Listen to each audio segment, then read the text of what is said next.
Let's go.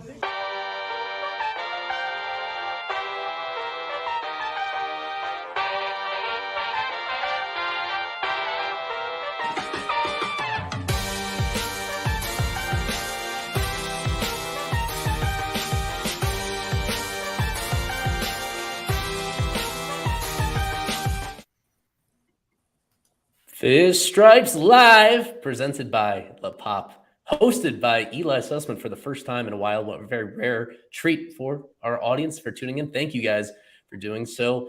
And thanks for La Pop. Since second month of the sponsorship of the live stream, they are fantastic at what they do. And especially if you live nearby their location in Doral, if you are looking for chiropractic care, starting at $99 a month, they got you covered. And thanks to them, I know their owner is selling some WBC tickets this coming week. He's a big Marlins fan. Baseball people supporting baseball people. That's what we love to do. And so on this show, we are going back to Marlins with Kevin Barral, Isaac Azut, Alex Carver, Alex Krutchik, and our special guest, Sean Barrett, occasional Locked On Marlins host, Marlin maniac writer, and just an all-around excellent Marlins mind. So we appreciate you coming on, Sean. I think you've been on before, but this is the first time in a while. It is, yeah, but second time. A lot of that introduction was very generous, I think.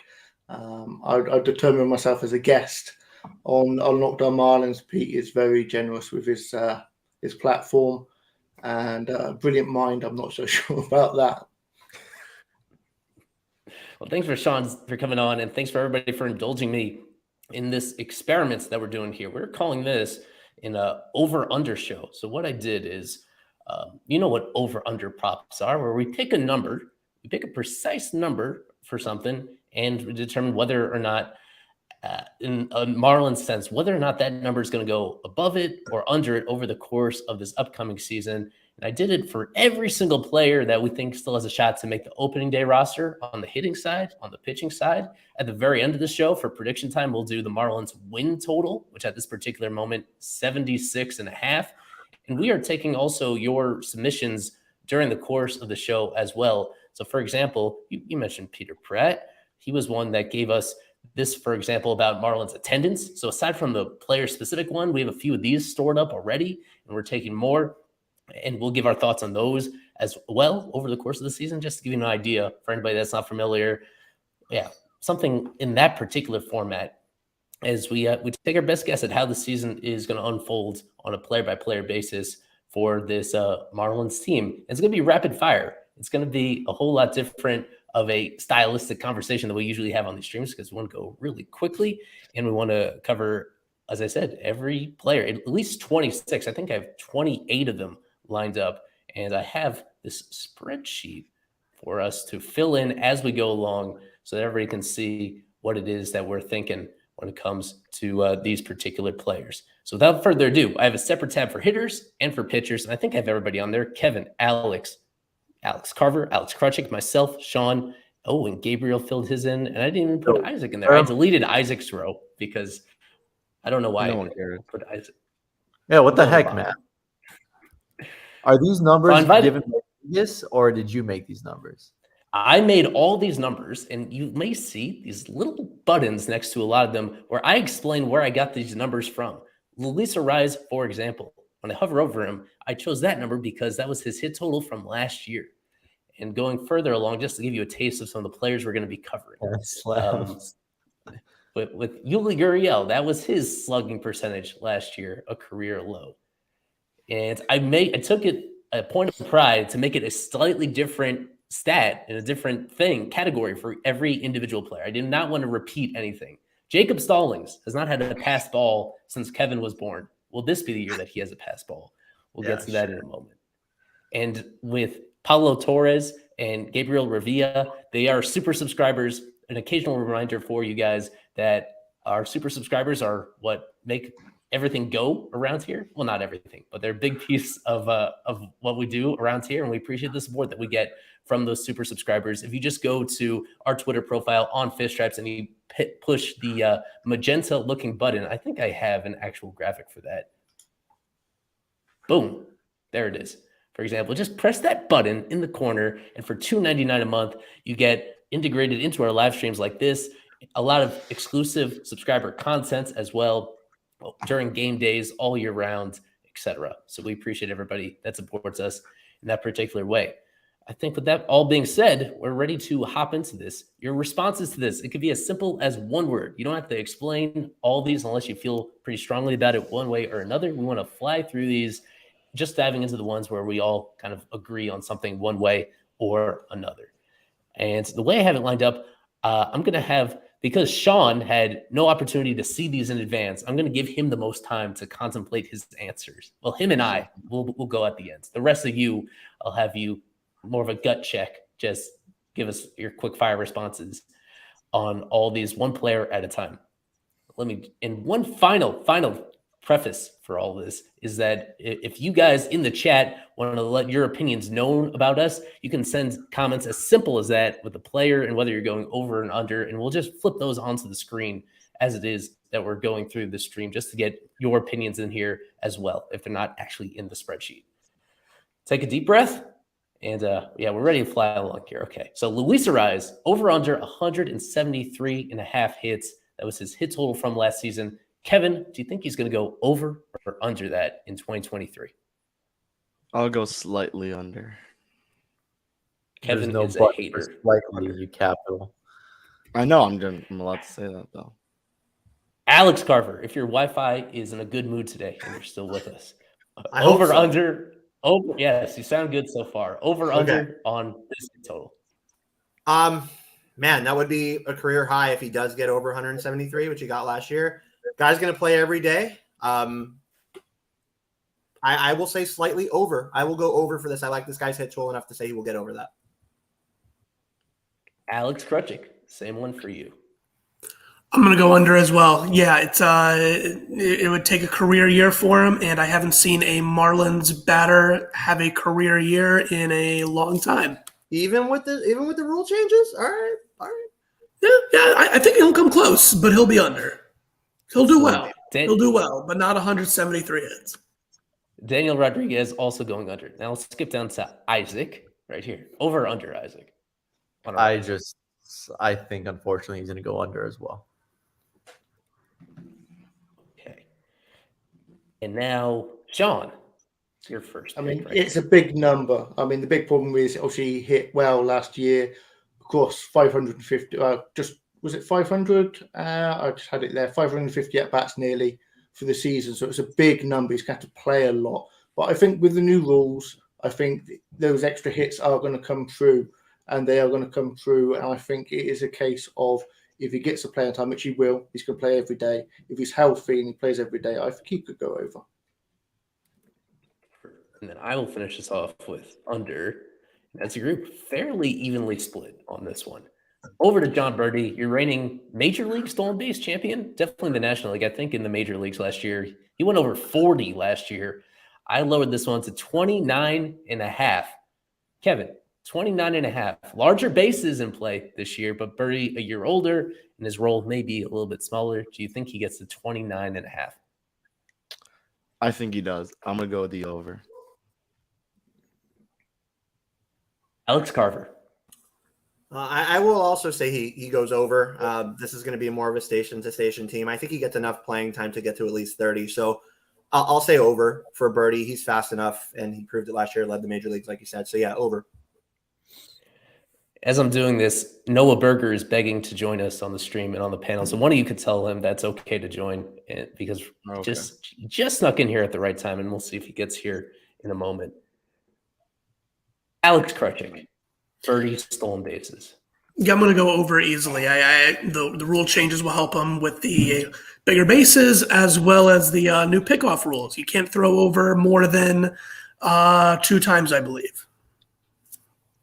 That's right. When you throw over the third time, yeah, there's no margin for error. So I'm excited to see how that impacts thingies. We go down to Isaac on John Birdie stolen bases.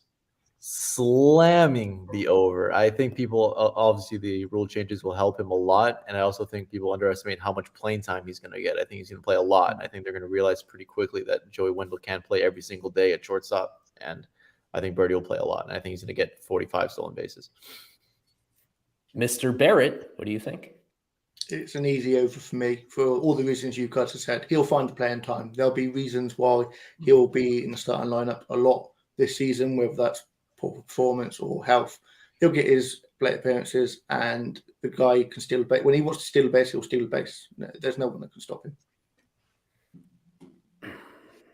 It'd be really unpopular if I broke up the consensus right here. So I'm going to cave to the peer pressure and think he gets exactly 30. Okay. Exactly 30. I'm skeptical about how much playing time, because even when he's healthy, well, I should say he's not always healthy. You know, he's had some injuries in the past, and you never know exactly when, for a 33-year-old, the speed is going to go away. I think the new rules are just going to push him over by the thinnest of margins. We'll circle back to Noah if he does get here. The Jazz number, 81 and a half games in center field. That number meaning right half of the season. Do we think he plays half of the Marlins regular season games in center this year after playing 0 games in center in his entire life at any level of baseball? Before we get to that highly anticipated one, we could have Noah off the top of his head catch up with us on Luis Arias and John Birdie. Keep it simple. Very, very simple. Arias, Noah. I'm going over, and Birdie, I'm going over. He's going to go over for everything, bro. That is not Yeah, true. no, I have a good feeling he is. Yeah. That's why I'm here, to try to offset the enthusiasm in most of these cases. Anyway, we're on to Jazz. New center fielder, 81 and a half games in center field. Is he going to be healthy enough? Are they going to trust that experiment long enough for him to get there? What say you, Kevin? No, boy, this is probably one of the harder ones here. I'm going to go over just because I think the Marlins are really going to push this experiment. And I do think Jazz is going to be pretty healthy if I'm betting on it. Okay, Alex Carver. Yeah, it's a difficult one because if he's not there with Arias at second, where do you put him?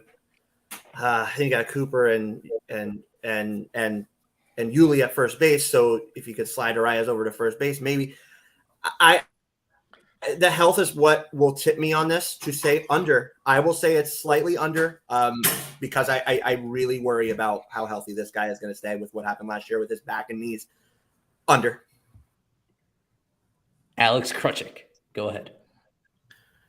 I'm going to go under as well. I'm going to go under as well, but for a different reason. I am under the impression, and this is just a gut feeling, that Kim Ng is not done looking for a center fielder. I don't think that they really think that Jazz is going to be their full-time center fielder this year.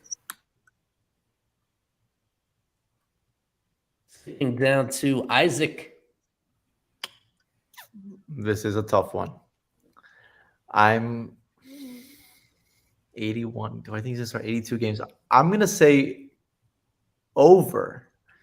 I think he will start at least 82 games just because, unless what Alex says is true, there's no one else to play center field unless you want to put Brian De La Cruz out there. So I think over. Noah, how many games is Jazz going to steal from DLC in center? Over, under? I think he goes over. I think he goes over. Now they seem really committed to him being in center field. Go ahead, Sean. I'm going to say under just because I hope it's under. I'm going to be super optimistic with this one and say that the Marlins have a good first half and they go out and they get themselves an actual centre fielder in a trade at the deadline and the Marlins make a push. That's my one optimistic position in this whole podcast, I'd imagine. And I will go over on this, at least for this year. They seem pretty committed to it. Eric Cooper. I know this is close to Sean's heart. This number, 119 total games. That number selected because last year he played a career high 119 games last season. Much different body type than Jazz, but same question marks about his durability. Kevin, do you think he plays at least 120 games this season? Is it as a Marlin or just the season as a whole?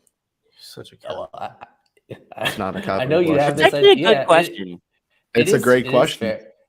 In this case, it's total regardless of the team, even if he does get Okay. Well, I'm still gonna Huge go. scenery. Yeah, I'm still gonna go to the under. It was very surprising that he was healthy throughout the whole year, and you still have Yuli there and some other options at first, I guess. So it's bound to happen at some point. Unfortunately, he'll get injured, so I'll go to the under. And Carver. Yeah, Kevin got it. It's under. Has to be. Even if he gets traded, I think it's under. The health is just not there. It never has been for this player, unfortunately. I like Coop, but it just can't stay healthy. And here in Miami, you have other pieces as well, like Yuli and maybe some of the minor leaguers that come up and contribute. Maybe if you move Arias back to first base, then it even makes more of a situation for Cooper. So yeah, under for Cooper on 119 games. Alex Krutchik.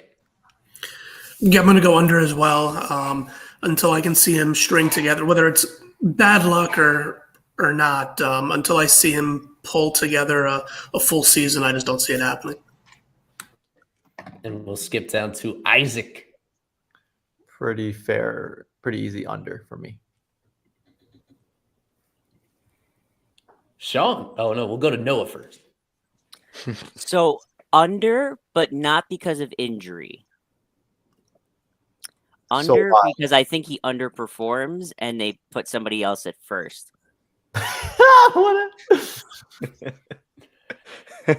Interesting. Everybody under so far? Will Sean break the streak? What do you say? There's not a number that you could have put there that I wouldn't go over. It's just Coop's my guy. You know that. It's way over. I think this is. It's hard for me to say, but this is probably his last year with Marlins, and he might not even, as you guys already said, make it past the trade deadline with the Marlins. But I think this is his year. I've said that every year, and I'll continue to say that every year. He's the best hitter on this Last year team. was kind of his year. Last year when he was an all-star, so it looks like it was his year. Great last year. I don't know why you think they'd bench him, Noah. He was great until he stopped scoring. Scoring? Sorry, I literally was saying that as the Panthers scored. My bad. Until he stopped hitting. Until he stopped scoring points. Until he stopped hitting. Right when he got nominated, right when he got added to the All-Star team, he stopped hitting. Yes, that happens. I'm going over as well. Definitely. He's had some tough. He's had some tough luck. It's going to turn around in this particular year.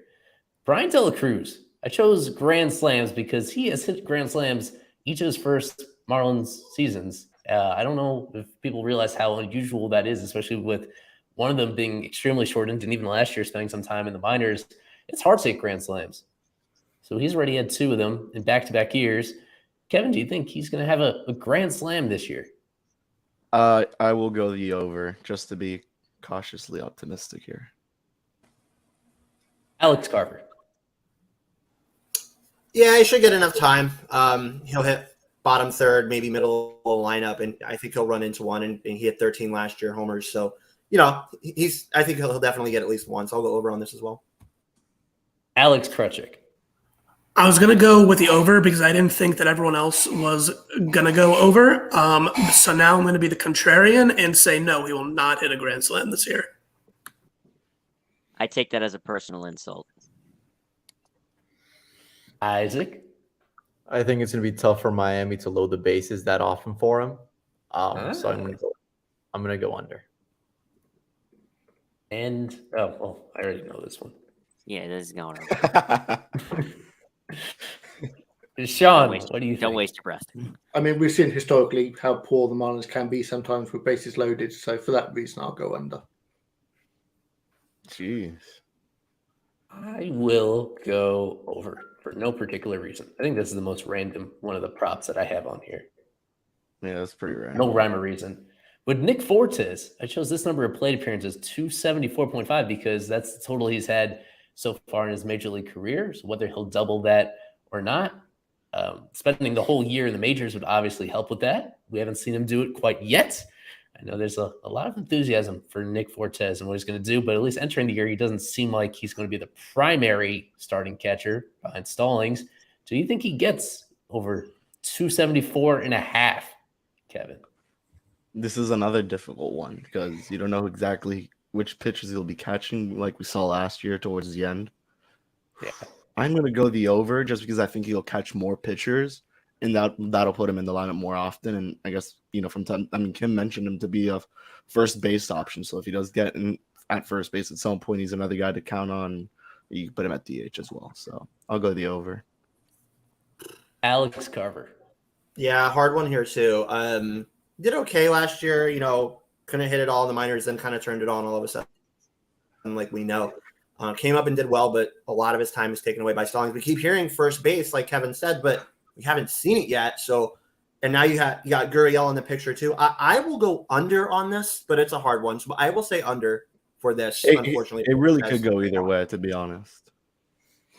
That's the plan here for this whole exercise. I try to get as much two-way action as possible. So Alex Krutchik on Nick Fortes. If you had asked me this 3 or 4 weeks ago, I would have gone over easily. But yeah, like Carver said, we were told that he was going to platoon at first base, and so far we really haven't seen that this spring. So as of right now, he's only getting games at catcher, and with Jacob Stallings there, obviously he's going to be limited. So I'm going to be under. Going down to Isaac on Nick Fortes. Plate appearances. I'm going to go over. I don't think Stallings will be the primary catcher come May. Noah? I'm going to go over because I think they'll also have him DH sometimes like they did last year. And also he's shown his worth. So I think they're going to split time evenly, him and Stallings. Sean, go ahead. I'm going to say the opposite. I don't think there will be enough non-catching plate appearances for him personally. And I think Stallings, I think he still is the guy for the Marlins. I think he's obviously the guy earning the money. Fortes is still young for a catcher. I think he'll still need some time. And I see Stallings taking the lion's share for sure. I'm right with you on that. Stallings bounce back season. Unfortunately, Nick Fortes is a loser with that one. So wins above replacement. I think you guys are all familiar with what that means. Avi Garcia last year, he was a sub-replacement level player just by the contract that he was given. This would be bouncing back kind of close to his career season average. He's had plenty of seasons above 1.5. This is in the ballpark of an average everyday player over the course of the season. Includes both offense and defense. Kevin, do you think Avi gets to 1.5 WAR this season? Oh boy. Sure. Let's give him the over. He's looked pretty good so far in spring training. I'll give him some hope. It's also an Alex odd year. Carper. So, yeah. Yep. Odd year Avi. Will he get to 1.5 WAR? Yeah. I mean, he's the only Marlins player in spring training that has multiple home runs. So you can say that for him. The Marlins have hit like 12, I think, total. He has 2 of them. Slim down guy. He looks great. Looks to be in good spirits. 2021 was really good. I think he was like over a 2 WAR player that year. I'm optimistic about his bounce back. I will say that 1.5. Man, I'm going to say over, but it's optimistic. So I could see this one going either way too, but I will say he gets slightly over that and gets closer to his career norm. So yes, I'll go over. Alex Krutchik, go ahead. His last 3 odd years have all been over 1.5. It's an odd year this year. He's lost weight. He looks skinny. He looks great in spring training. I'm going to go over. Now, Isaac. This is really one that can go either way. I think it's going to be over, but it's mainly going to be because of his defense. Whoa. Defensive wizard, Avi Garcia. Noah, go ahead. And, his godly. I'm going to go over, and on an unrelated note, he was at the game last night for the DR Puerto Rico game, along with half the Marlins. Is that why he's going over? Is because he was at that game? I said unrelated note. Just kidding. Go ahead, it's part Sean. of my Noah's notes. Yeah, I think that's an easy over for me. I think you could probably put that at 2.5, and I might have still gone over. Oh, wow. To save us time, I'm going to refrain from explaining my picks the rest of this hitter segment. I'm going under. Sorry, Abby. So Yuli Gurriel, awful season, 360 slugging percentage. Obviously, if he doesn't make the team, then he would go under. If he does make the team, this is the number that you get. So our Is over this under contingent on being a qualified hitter? No, of course not. He's not going to play enough to be a qualified hitter, even in the best case scenario. I don't think. Oh, you know what? I'm editorializing too much. I'm supposed to be objective here. So 360 slugging percentage for Yuli. Do you think he's going to be over or under, Kevin? I'll go over. I think he'll bounce back. I mean, it was just 2021 where he's the American League batting champ. Looked pretty good, so I think he'll bounce back in some sort of way. Alex Carver. You're muted. My bad. This is another one that could go either way. This guy's going to be 39 years old. So you take that into account. You take Lone Depot into account as well. I will say that he does enough to get, 360 is his career low pretty much, I think, right, from last year. So I'll go slightly over on this as well, but it could go either way. Alex Krutchik. I'm going to go under. I know he's only a couple years removed from being the AL batting champ, but he's getting really up there with age. You fall off very quickly at that age. So I'm going to go under. Isaac Azut. He's looked delish in the backfields facing, 17-year-olds. Yeah. In this ballpark, I know you can. I under. I think under. I think his career is unfortunately heading downward. But he's a very swell guy. Noah, over or under on this swell guy's slugging Under. percentage? Under. Sean?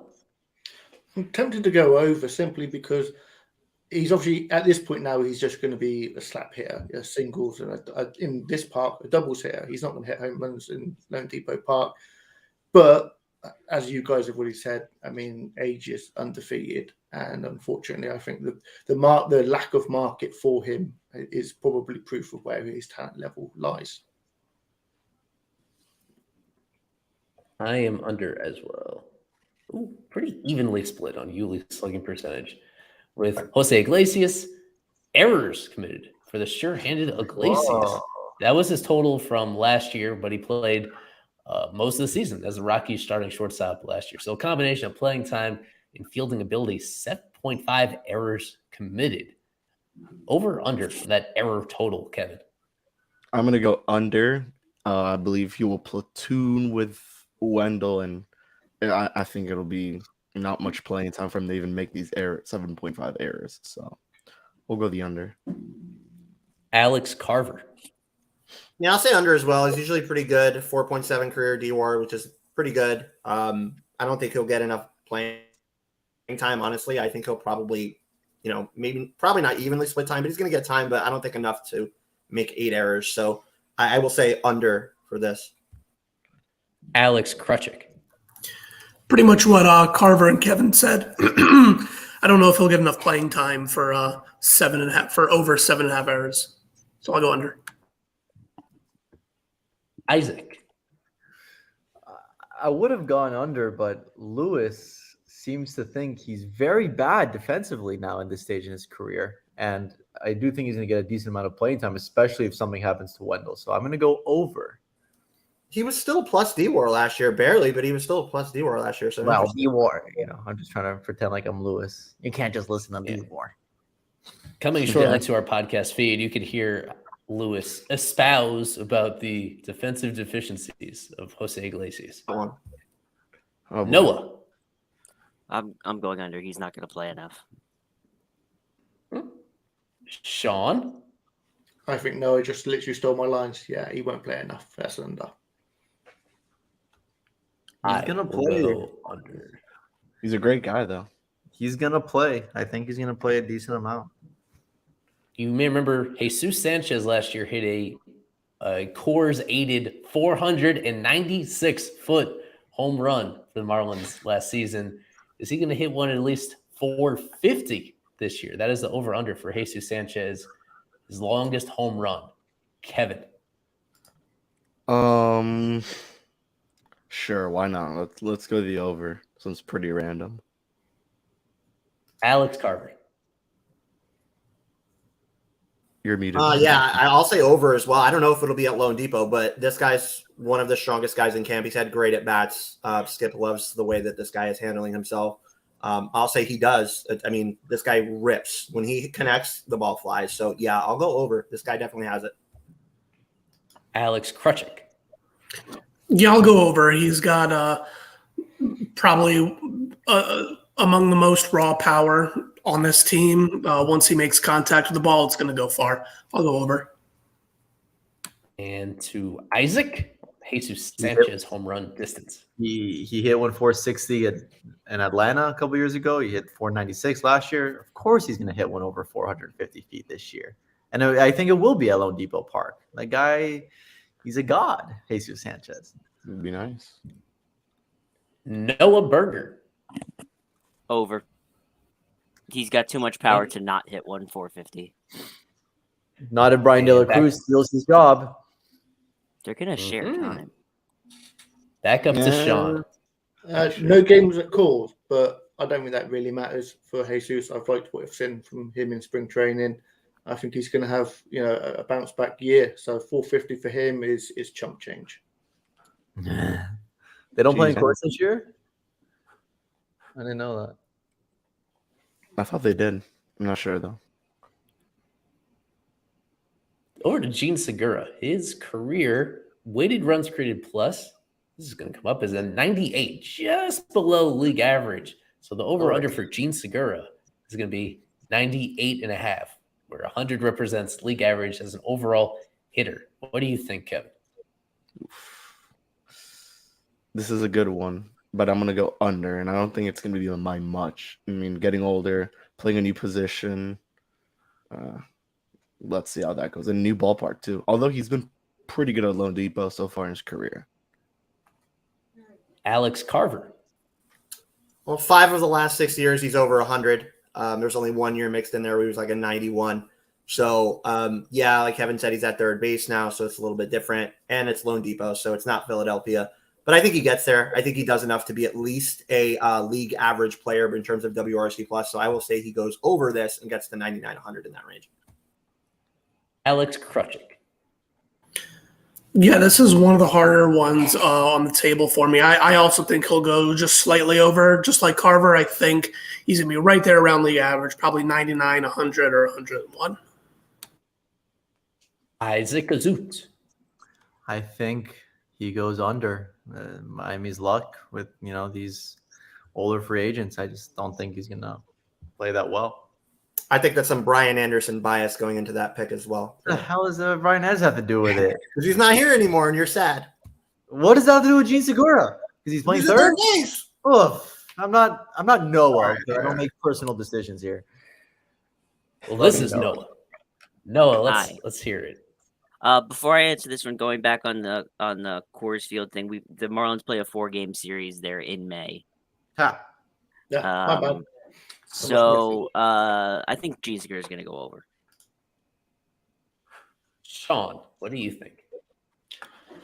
I think it'll be close. I think with the league now having, there are going to be more stolen bases in the league, and can Segura keep up with that trend as well? Because he 13 last year, 9 the year before that. There's a little bit of speed in his game, and he's going to need to keep up with the league's movement forwards. And for me, I think he does just enough, but I think it could be awfully close.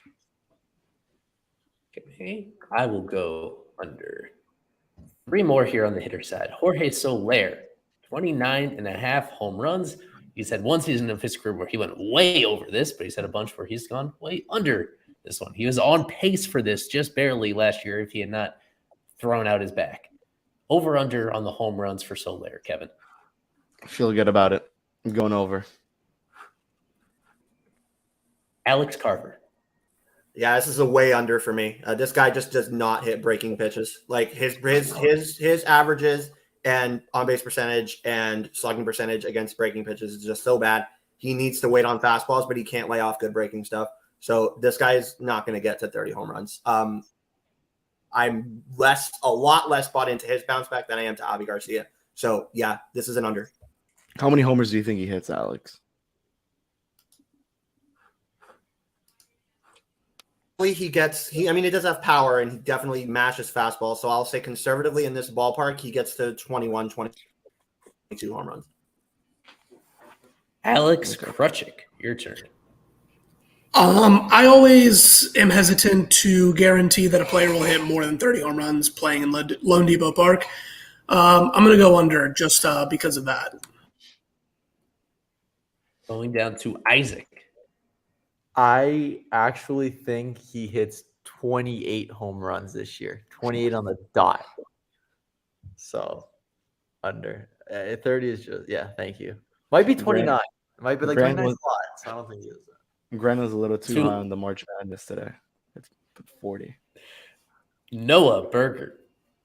I think he's gonna go under because of the whole philosophy change of the Marlins of putting more balls in play, more focusing on that. He's not really gonna be focusing on the home run. So I think mostly because of that, he's not really going to be trying for the home run. He might run into one when he's trying to put a ball in play, but I don't think he's really going to be trying for 30 home runs. I don't think that applies to Soler. I hope he's trying because that's all he does is hit home runs. I don't think that I hope applies. he's trying to hit home runs. Yeah, I don't think that applies to Soler. It's like telling Stanton, "Hey, listen, no, just put the ball in play. Don't hit the ball out." I think he's gonna hit home runs. Just 30. I just don't think he'll be healthy, and he strikes out way too much to do it. So, go ahead, Sean. For me, this number is just a little bit too big. I think for Soler, it's essentially a career year. I know he's got an option next year for $9 million, but he's going to want to earn more than that. And if he has anywhere near a half decent year, he'll earn that in the free agency market. So even with a career year, I think 29 is just too much with the swing and miss that he has. I will go under. Final couple ones on the hitter side. Stallings, will he make a pass ball? Will he be charged with a pass ball? there you go. For this time, which has not been the case the last couple of years as a Marlin, despite some close calls. Pass ball for Stallings, Kevin. Yes or no? Oh my God. This is like, because he's had so many this year that they don't call. I'll say they call one. They have to at some point, so I'll go over. Alex Carver. Yeah, easiest one so far. I mean, this bias has to end somewhere. He had like multiple occasions last year where this should have been called. The streak should have been over. So this is definitely an over. But that's what makes it so hard because there's so many that they should have called and they overturn them like 2 innings later. Mm-hmm. So Alex Krutchik. Yeah, should have already happened a few times last year. He's gonna run into a scorekeeper on the road who's finally gonna give it to him. Yeah. Isaac. I don't know if he'll play or not. Yeah, the Marlins have some tough pitchers to catch. I'll go over as well. Noah. Over. He had 5 last year that they didn't call. He That even sounds admitted it himself. That sounds about right. I think there's like 5 or 6. He submitted some of the wild pitches to the league to be changed to pass ball because he thought they were pass balls, and they still didn't change them. And he's like, "Yeah, the old record's stupid." Sean. For all the reasons you've said over, I'm going to go under. He's clearly he's doing something. I don't know if he's taking a case of beer down to the scorekeeper or signing balls, although I don't know how much worth that has at this moment. He's doing something to keep that streak. And the final one, Joey Wendell, 54 and a half RBI. That's would be the number that he had with the Rays as an all-star in 2021. Does he play enough? Does he drive in enough runs to set a new career high in runs batted in, starting with Kevin? Under. I just don't see it. Alex Carver. Is he going to play enough? And then are the Marlins going to put enough guys on base for him to get there? I'll go under as well. I don't see him getting to a new career high. Under for this one. Alex Krutchik. He left. Oh, he just joined. Krutchik, over under 54 and a half runs batted in. I'm going to go under. I don't know if he'll get enough at-bats for that. And then also someone mentioned it earlier in the show when it came to grand slams. It's hard for the Marlins to get base runners in the first place. Easy under. Noah. I'm going over. You think he's going to play that Sean. much? Even if he does play that much, he's not going to drive in. Yeah, exactly. He's not going to get it. Go ahead, Sean. I think I'm going to go over as well. I think the lineup is far more improved this year than last year, with a few bounce backs and with some health, and that's what we're all hoping on for the whole of the season. So I think that there might be enough there for him. Okay, so we made it through the hitters. I chose 14 names. 13 of those we think are going to be on the opening day roster.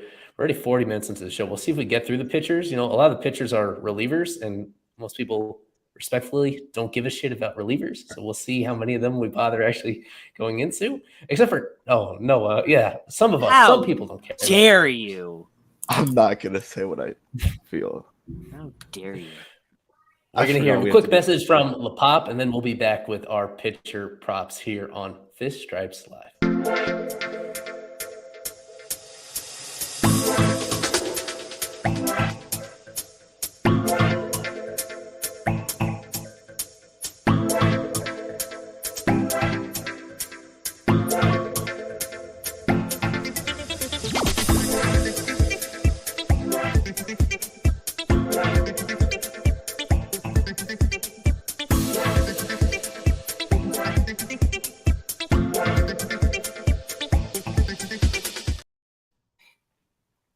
We are back. Second segment of Fish Stripes Live.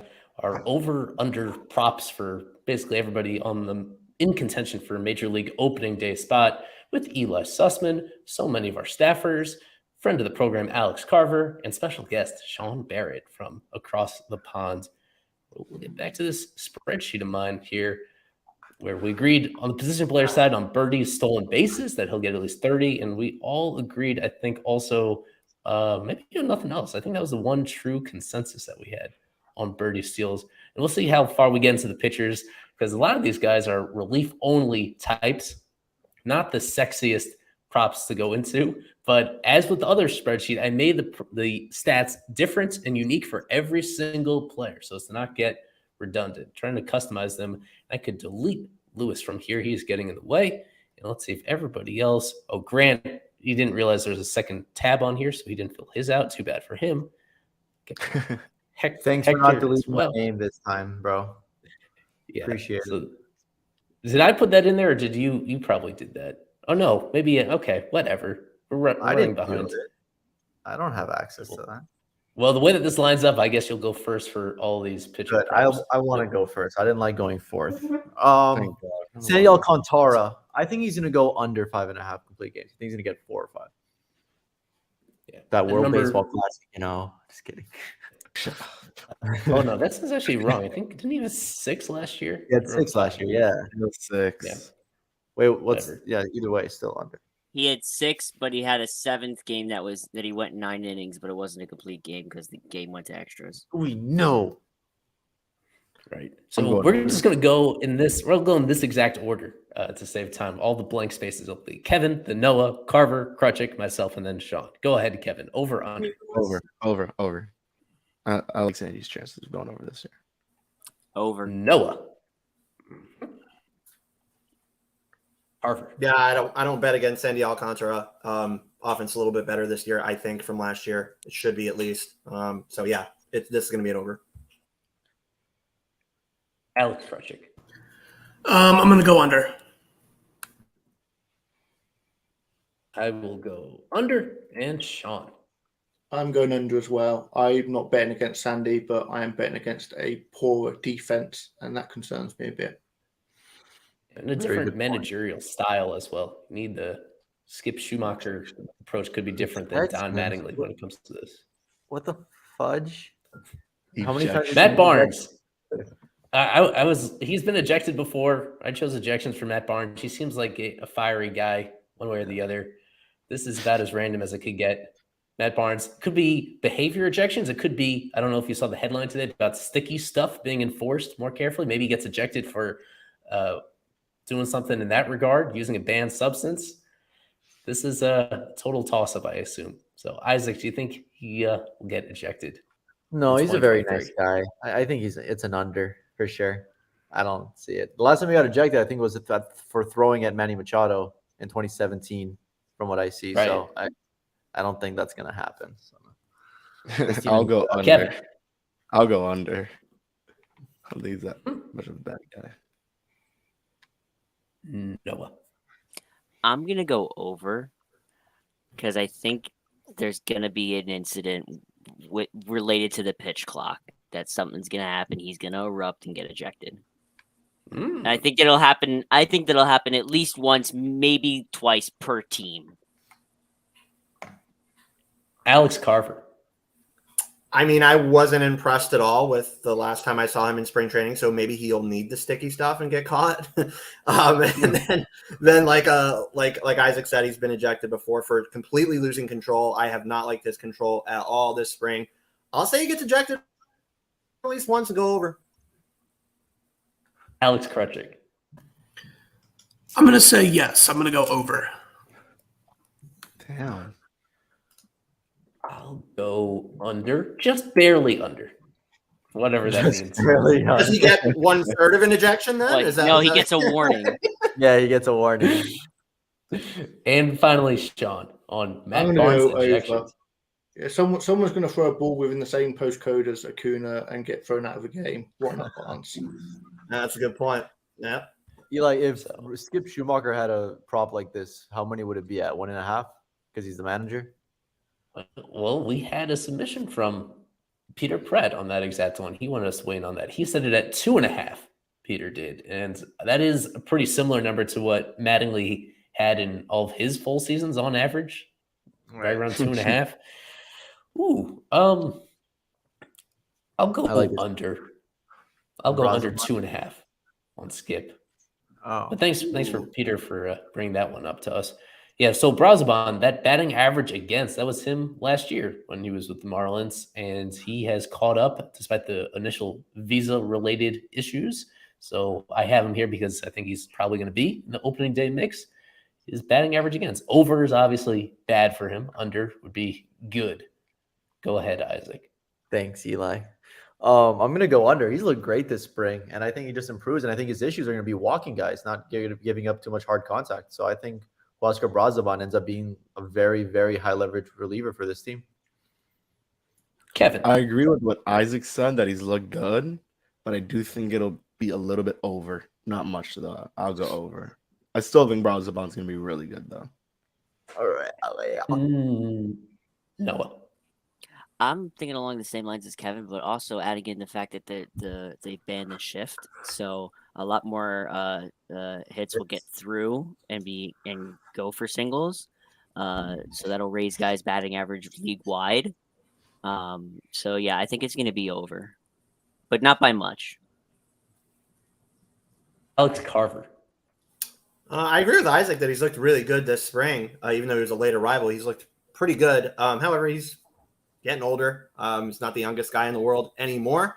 And like Noah said, with the shift being banned, average is going to go up naturally. So I'll say he goes slightly over this, but I think it's pretty close. I don't think it's too far away, but I think he goes slightly over. Alex Krutchik. I'm going to go under on this one. Yeah, he's 33. What a capital, bro. He's thought he was 33. I thought he was 26. He's 30. I thought he was like 20 something. Been around for a while. What a colossal. He's still going to be good. But Yeah. geez. All right, baby, Krutchik. Okay. My AirPods just died in the middle of this. But I Oh, will okay. go- I heard an echo. All right. I will go over. No. And Sean. I'm going to go over as well. I worry about guys that throw a lot of balls and having to throw strikes in counts when the hitter knows the strike's got to come. Yeah, I think it'll be over. Edward Cabrera. He has thrown triple digits in some situations, but not in official major league games. He's done it maybe in the minors. I know he's done it in spring training before. Never done it in the majors yet. Is he going to reach triple digits for the Marlins this season, starting with Isaac? I believe so. I think he's capable of it, and he'll do it. I'll go Kevin? over.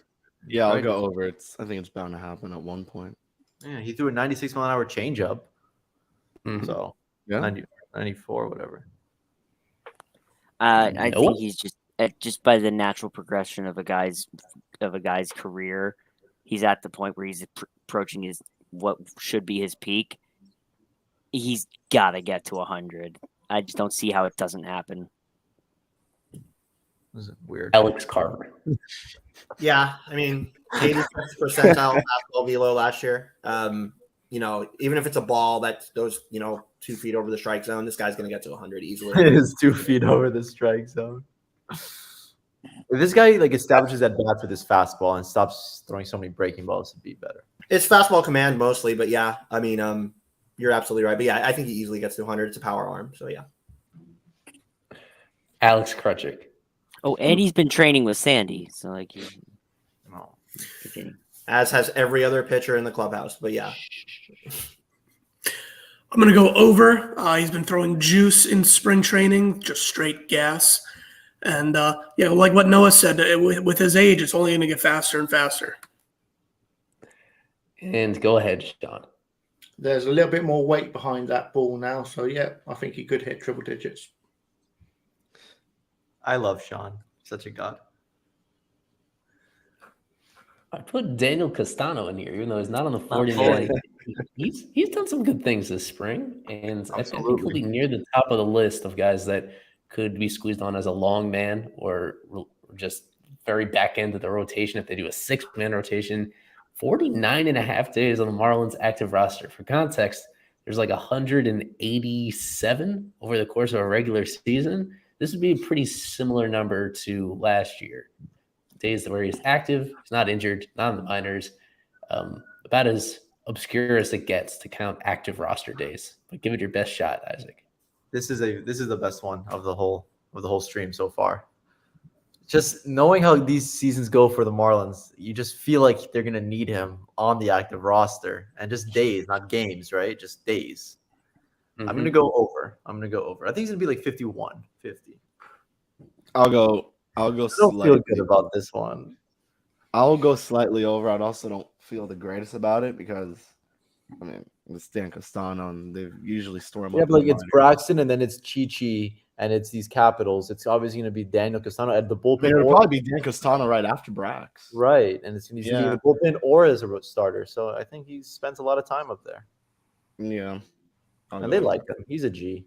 I think he deserves to be on the active roster at least at some point in the season for an extended period of time. So I'm going to go over just because I think he deserves it. He was good last year. Yeah. Great last year until he got knocked in the head. And the coconut. Yeah, it's an easy one for me. It's a Stallion. Of course it's going to be over. I mean, this is definitely over. Like Isaac said, there's not a lot of guys that are ready right now. I mean, unless Jake Eater comes out and shoves and proves he's ready right now to be in the rotation long term. This is a guy they're going to go to, and they're going to need an arm like this. That's a replacement level arm. So, yeah, Dan Castano definitely goes over 50 days on the roster. Yeah, he'll go over. He was very good last year. He's reliable. Marlins already know him. He's already been the guy who comes up when guys get hurt. So you have that familiarity factor. He'll definitely be up there for over. Well, this is a tough one for me. Just barely. And Sean from Castano. I like Castano. When he comes up, it's always a bit of fun, isn't it? But when he comes up, he gives you serviceable innings. It is literally just above 0 wins above replacement. And that has a value in baseball because if you bring in guys up that are lower than that, then you're already hurting the team. I like Castano, and I think it'll be way over. Yeah, like I said, you need guys like that. Sean corroborated it well. You need guys like that are replacement level guys that are just going to give you innings, and Castano does that. JT Chargois may be the most anonymous player on the Marlins major league side. I don't think anybody has strong opinions about JT Chargois. But 5.5 wins, I chose that because his career high was 6 back in 2021. I don't know. I have no idea. Reliever wins. All right, let's go. Reliever wins. What do we think about his win total? 5.5. Give me a quick second here. Not many relievers. Yeah. No. I under for sure. Easy under. Not many relievers on the Marlins last year reached 5 wins. It was just one. I'm going under. I mean, relievers don't even get that many wins to begin And they're with. not going to win many games to begin with. And Yeah, exactly. wins they do win are going to be sandy through 8, and they're just not going to Yeah. be sandy. Yeah. Actually, Showalter will have like 3 or 4, but I don't think he's going to have 6. So. I think under. Ooh, Noah Burger. What a god. Is Yeah, it gonna keep it be- going. Under. Isaac said it. These wins are going to mostly go to the starters, I think. Yeah, and I mean, Chargois doesn't have the kind of stuff that would translate into many wins for me either. So yeah, this is an under. I'm going to go under as well. It's hard to get 6 wins as a reliever. Unless you're Josh Hader. Yeah. Sean is either gonna He's lone not wolf it Josh or Hader. make it either a lone wolf or make it a consensus. I mean, on Sean. I'm tempted. I'm going to go over just a lone wolf it. They're going to be a case where there are going to be a lot of close games, and you never know. Why not? Sean. What the crud? Sean just doesn't like unanimity, I guess. Yeah. I like to be contrarian. Yeah. What a meanie. Johnny No, Cueto. Not many players have had a more discouraging spring relative to expectations than Johnny Cueto, but still ask, does he make 24 and a half starts? He made 24 last year for the White Sox. The Marlins signed him with the intention of having him in their rotation throughout the season. This is like 3/4 of the season to make 24 and a half starts. Over or under for Johnny Cueto starts? He actually made 25 last year, and he's only reached 24 starts once in the last 5 years since Derek Jeter owned the Marlins, or since Bruce Sherman owned the Marlins. So I'm gonna go under. This is a good one. Who's saying over? Of course. There's no way he makes 25 starts. I'm gonna go under. Slightly under though. There's no shot he hits 25. I'm strong with this one. Yeah, I think he goes under. I wouldn't be surprised if he regularly gets either bumped back a day or two, or switched out, or something, or he ends up getting hurt, or something like that. He's too far on the back end of his career to make 25 starts. That too, yeah. Yeah, you got it. I mean, you got prospects waiting to come up to Eater, Yuri. You can point to many different guys. This guy has looked terrible in spring training. Looked pretty bad in the World Baseball Classic as well. Yeah, there's no way. I think this is a pretty great easy until one the for me. Vasquez home run. There's no way that this pitcher makes 25 starts. They'll move him to the bullpen for a prospect. Yeah, this is definite under. $8 million for a reliever, huh? Has he ever pitched out of the bullpen? Yeah. Well, probably in the He playoffs. may have no choice this In year. 2021, he did have one game where he was not a starter. I don't think you stick Johnny Cueto into the bullpen. It's either he's starting or he's out. So you're going to cut him in the middle of the season? No, maybe. Like, I what don't are you know. talking Depends about? on how he's doing. I don't know. In 15 years of Major League pitching, Johnny Cueto has played in 355 career games, and he has started 353 of them. They're not Yeah, gonna he's not going into the bullpen. They're not going to send an $8 million contract to the minors. So this guy, I think he will go to the bullpen this late in his career eventually. Yeah, I mean, I don't. Yeah. Or they just eat, or they just eat it and have him start, and knowing that he's gonna stink. Krawczyk. Yeah, it's going to be under for all the aforementioned reasons. And finally, Sean. It's under for me. When he signed, I thought 20 to 24 starts, good starts, was worth what they paid for him. Okay, I know you're not explaining yours, Eli, but you're going to need to explain that one later. Yeah. The spring has me worried, but yeah, when he signed 20 to 24 starts, that's what he's been doing the last couple of years, and it's worked well for the team. So it was a good signing on those numbers alone. With Dylan Floro, I split the difference between his saves that he's had the last 2 years. He had 15 one year, he had 10 another year, 12 and a half for this year. Dylan Floro, what do we think? Begin with Isaac. What was I gonna? How much time did he miss last year? Did he miss any regular? He missed like the first 2 months of the season. 2 months. Okay. You missed Yeah. a good portion. He yeah. missed a good portion. He came Right. into spring late and he was hurt, and he went to extended spring training. He had a rough Right. start last Yeah, season. he did. Okay, so considering I know that Barnes and Puck will get a lot of chances, and Scott, I think Floro will get at least. I think Flora will get 13 saves. I say over.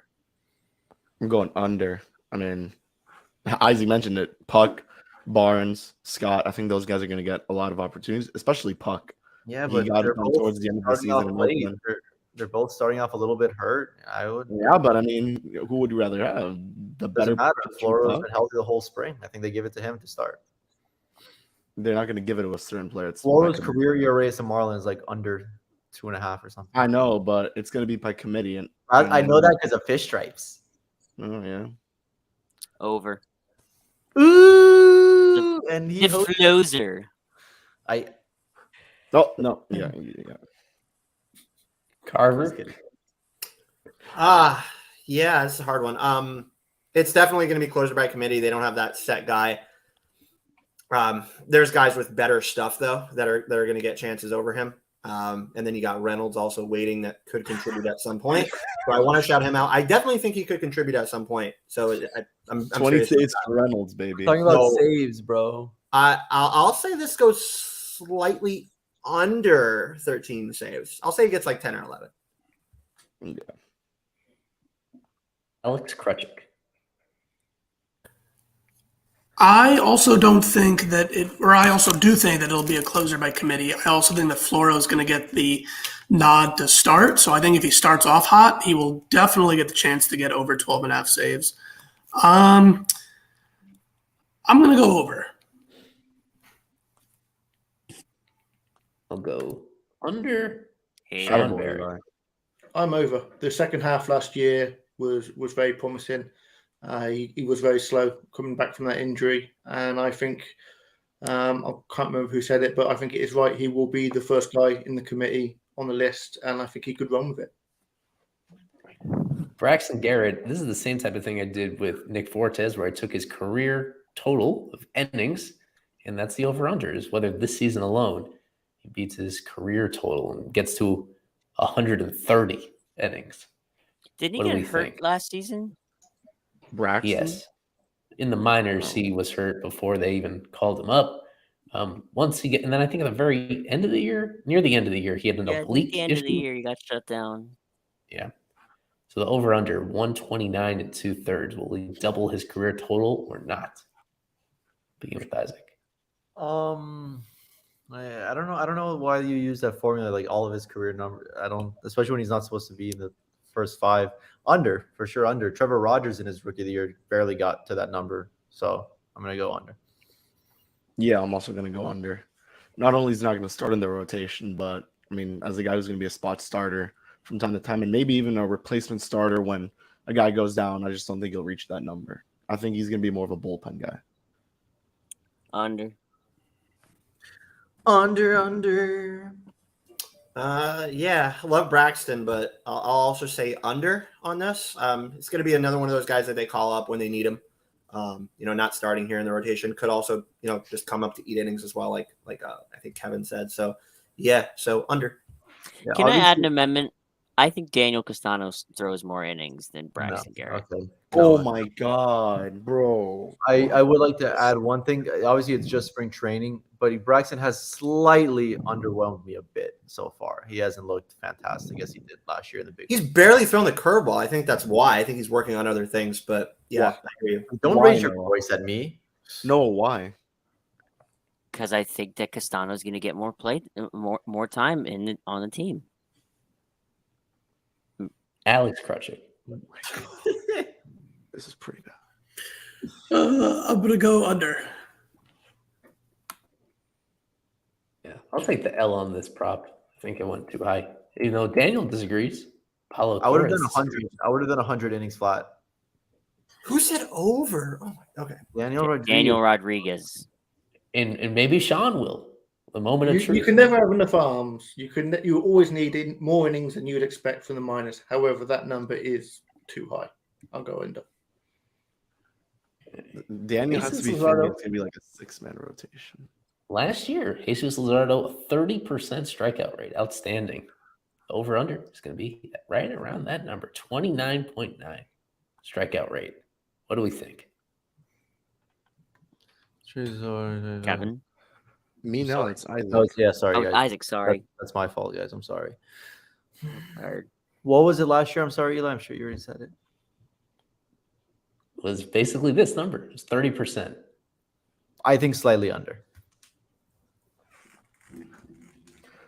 I agree, especially with the ban of the shift. over. What is the banning? Mel's gonna work his magic with him. It's just gonna continue. He didn't he get sidelined for a little bit last year? Yes. Yes. Yeah, so I think this is gonna be a big year for Luzardo. He was out for a good portion of the season, actually. Yeah, he was on the 60-day IL with a forearm issue. Anyways, I love this guy. You won't talk me off of Luzardo.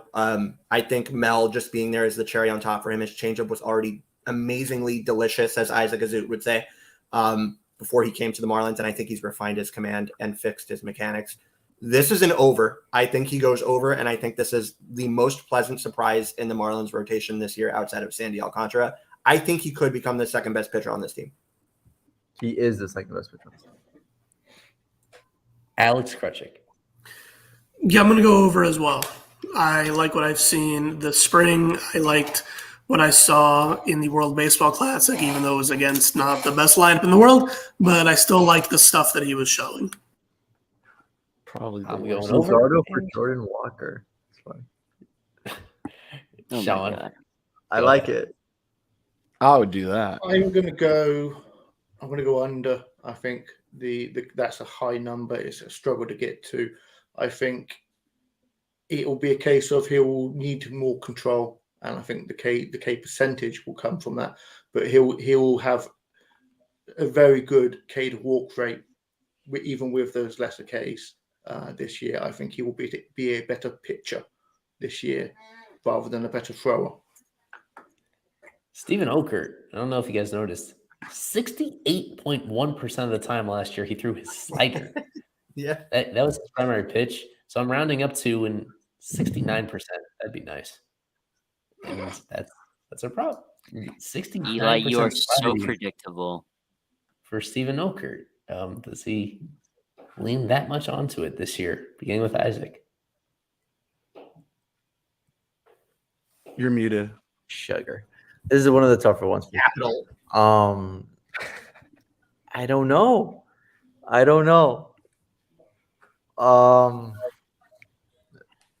Let's go over. I think he's gonna use it even more because it's his only weapon. I'll just I'll go under. I don't even know. Like, This is a very hit or miss one. I don't know, bro. I'm going under just because using a pitch 70% of the time makes you way too predictable as a pitcher. Is that what you think, Mr. Noah? Yes, that is what I think. I think you could make this same prop for Okert or Tanner Scott, but Yeah. I would. Oh, God. I'm going to go with Isaac and say over. I mean, the guy throws a 92, 93, topping it. I think what his average fastball velo was like 93 last year, and it's not that great of a pitch. So, and he struggles with command at times as well. This is clearly his best pitch and his best weapon, and he's going to need it to lean on. I So would say over. also will mention that for Okert, the 68% is the highest in his career by a large margin of slider usage. By a wide margin. Large, wide, same thing. Shush. Sorry, Noah. I am also going to go under for the same reasons as Noah. Under for me and Sean Barrett. Yes, it's an under for me. That number's huge. You've got to mix it up a little bit. He just doesn't have anything to mix it with. That's the thing. He has a We'll fastball. see. Barely. We'll see. AJ I think- Puck. Final Yeah. 3 months. For AJ Puck, threw 6 wild pitches last year. That's the over under 5.5 wild pitches for AJ Puck. Go ahead. And that was by far the most the most innings pitched in his career last year. Yes. I would say over. I mean, he has the potential to throw 2 in one appearance, so I'll go over. I'll go under. Over. Yeah, especially since they don't call them pass balls against Stallings. They're all going to be wild pitches. So Sorry. The thing is, there also has to be a runner on base that advances for it to be a Right. wild pitch. Touche. Man, this is going to be a late inning reliever. Runners on base. He's gotten a wild in the past, as Isaac said. I'll say over. I'll say he goes over on this. Alex Krutchik. I'm going to go under. Attaboy, Krutchik. Oh, I just looked at the next one. Under. And Eli. Oh, yeah. Sean Barry. It's already been said, but yeah, he's going to be thrown to Stallings a lot, so it's got to be over. Final two, Trevor Rogers. I picked his career ERA is 4.13. He was way under that, better than that in 2021, way worse than that last year. That was over. So over is bad, under is good for his ERA, 4.13. Isaac. Under. Yeah, this is a pretty easy one. I'll go the under. Way under. This is 2021 Trev with more confidence. There's no way he gets anywhere above a 3. Not whoa. Wait. He'll go above a 3. He'll go above a Not 3. way under. I think his ERA is going to be like 3.9, 4. Yeah. No, I think he gets closer to 3. Okay. I'll go Well, like I don't have 3 as much. passes. I don't have as much unabashed confidence as Noah Berger, but this is a No one confident does. pitcher, like he said. He's saying this is the best he's felt, command wise, in other ways, physically as well.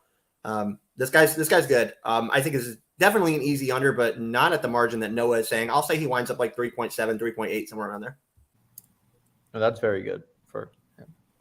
Yep, I'm going to go under as well. He's looked very good in spring, both in games and in the backfields. He's been looking great. Depending on the official scoring, if the Marlins make enough errors behind him that don't count against his ERA, then I think the actual ERA itself does stay under. And can Sean make it a sweep? Can he make it a consensus I'm here? going to ruin it again. Sean, I will find you. We've seen half of one season where he was great and 1.5 seasons where he wasn't so great. And so that average to me is going to continue to go up. Hater. Wow. All right. Why do we have this guy on? And finally, Tanner Scott, you may have seen a Fish Stripes tweet about this, that he has the highest walk rate in his career among any active major league pitcher, among those that have 200 innings in the big leagues. Nobody walks. Sean's playing the bracket buster today. Just like, nope, we're not all agreeing on something. In this case, just like with ERA, over walk would be bad, would be more walks, or under fewer walks than his career rate of 14.2% for Tanner Scott this season. I think he turns it around this year. I don't think he's going to continue. If he's going to be a good reliever, it's got to start now. And he can't be walking guys at 14%. Under for the icicle. I will go slightly over. It's something that's the highest among all pitchers. That's not sustainable. It's just not sustainable. You're not going to sustain a 14.2% walk rate season to season. So there's no way it's going under. Well, if he sustains it, the answer is they just cut him. If he sustains it, he shouldn't be playing. If he sustains it, he shouldn't be on the roster anymore. Right. That's what he just said. That's funny. Noah said under. Eli. I said under. Man, this is a hard one. I will say because of what Isaac said and part of what Noah said, this is another 2-pitch pitcher, but he has good velo. He just sometimes doesn't know where the ball is going. But I will say that he goes under this, and Mel at least gets him to like a 12%.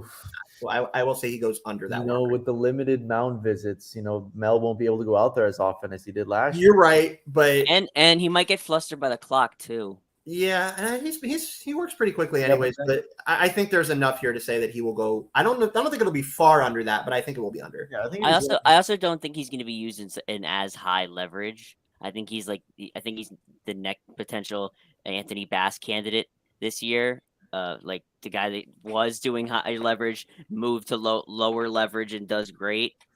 So mean- I doubt we'll see him in the 9th inning very much. which could help. I mean, it's still pretty high which could- leverage, which could help. depending the situation he goes into. Yes, so. but there's nothing higher leverage than the 9th inning. Well, yeah, He was yeah. terrible. Let's be honest. Any Marlins lead should be considered high leverage. Yeah, Let's just that's be true. honest. That's true. Yeah. That's true. Isaac. Alex Krajcik. I'm gonna go with Noah. Kind of took the reasoning that I was gonna use. It's a very high number. I don't see that number sustaining itself. I mean, it's got to be lower than that, right? I'll go under. I'll go under. And the final prop, we've done like 200 of these, literally 28 players, 7 of us each on them. And Sean, final word on Tanner Scott's walk rate. Over. I'm going to or go under. over.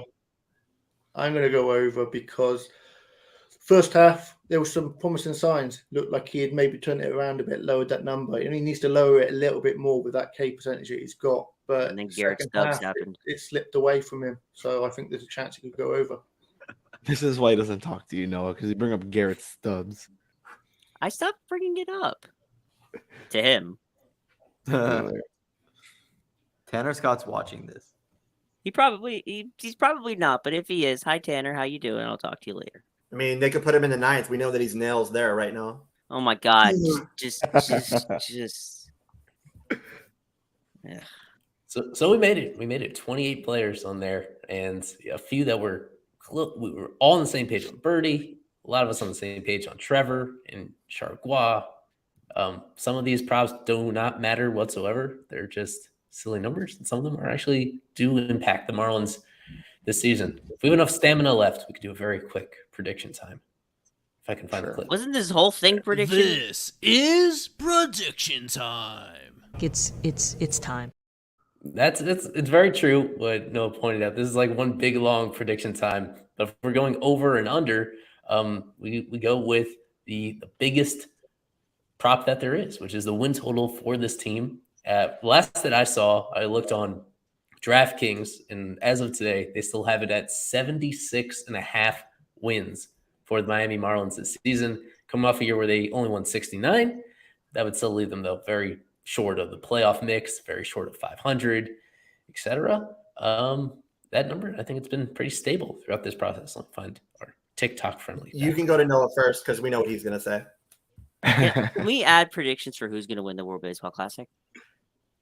No. We're already midway through. We're going to talk. Yeah, plenty exactly. Now you know who WBC. who the last few teams. We are. made our predictions once already. 76.5 wins for the Marlins this year. Over. Noah Berger. Over or under? Over. Let me go. Can you hear me? with, yeah, You I have to say heard it you. louder for the. Okay. Okay. Over. Do I have the right button to make somebody Kevin? They're- Oh, I think they're just do that. Yeah.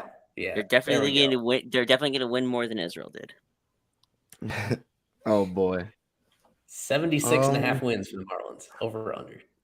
I'll go slightly over. I don't think they'll reach 80. I always said 78, 77, 78. Then Isaac. Oh, hi. I think they win under 66.5 games. Wow. Jesus Christ. Yeah, no. And I'm serious. I know you are, which is really sad. Scary. Let's see if Alex Carver can outdo that negativity. That's No, a I pretty can't low outdo that bar. negativity, but I will agree with Isaac and say that it is under 77 wins. The defense is going to really hurt them. That I think they will struggle ultimately to put runners on base. And hopefully these two power hitters bounce back. But if one of them doesn't, that's the difference in your season. So this is an under. I'll say they win somewhere around 72, 73. Alex Krajcik time. I'm going to go under, just under. I'm going to go with 75, 76. Their defense is kind of just a cluster right now. And if their hitters continue to have career low years like they did last year, it's going to be really ugly for them. But if they can play to their actual potential, they could get to 76, 77, or 75, 76 wins. Sean. I think Enlighten us. I think that number's obviously perfect because the bookies know what they're doing. I think the team's been improved. The team is a mid-70s win team, which is going to be exciting, but I'm just going to go just under. Finally, myself. Hello. 76.5 is the total up there for the Marlins at this moment. People are down. This team is playing poorly in spring training, poor fundamentals, lack of urgency. They have not been together. They've not built that camaraderie. They're in a beast of a division. Tough schedule. That being said, I think don't want to overreact too much to what they've done. There's a lot of pressure, especially on Kim at the highest level, for the moves that she's made, the moves that she'll be under pressure to continue making during the season to ensure that she herself remains in her position moving forward. That confluence of factors, the young pitching that they have bursting through to the majors, I think that's going to overcome the concerns about the defense, and that the hitting overall, I think there's not going to be many teams that are more improved offensive-wise from last year to this year. They go over 76.5. They're going to go over. This is going to be the best Marlins full season team that we have seen since Kevin was alive. I don't know. It's in many years. Since Do you think they're going to be that improved offensively? That improved? Yeah. Well, considering how low the bar was before, and even with that low bar, there was all those one-run games. That'll be the difference this time. And you really think get the worse health and worse? permeates for all of these guys to where they are playing these meaningful games, maybe midway late in the season? You think that the health permeates for Jazz, Avi, Soler? You could point to many different guys, the whole rotation, Edward Cabrera. Like you could point to so many different Luzardo. Like you could point to so many different guys that they got to stay healthy if they're going to be at their best. Do you think the health permeates for all of them? I'm most worried about Jazz pulling an Edwin Diaz and celebrating something too much and breaking his leg or something. Whoa, too soon, bro. Jeez. Oh, no. Get well soon, Edwin. I'm just saying that there's a wide variety of ways that things can go unexpectedly wrong for this team. Health is going to be critical too. That's a great point to bring up there. So we are way over time, but that's because we had so many of my friends joining me in here for this live stream. Fifth Stripes Live, very, very soon. Going to be twice a week, every single week over the course of the season. And yeah, very excited to talk to you, everybody, on this next one, probably going into WBC. And we have so much content on Fifth Stripes, even outside the stream. I hope you guys check it out. And we're so grateful to our sponsors at La Pop. We're so grateful to our guest today, Sean Barrett, as well. That's going to do it for Fifth Stripes Live. I'm Eli Sussman, Kevin Burrell, Isaac Azud, Alex Krutchik, Noah Berger, Alex Carver, and Sean Barrett here with me. We will see you on the next stream. If I can find the outro, go Fish.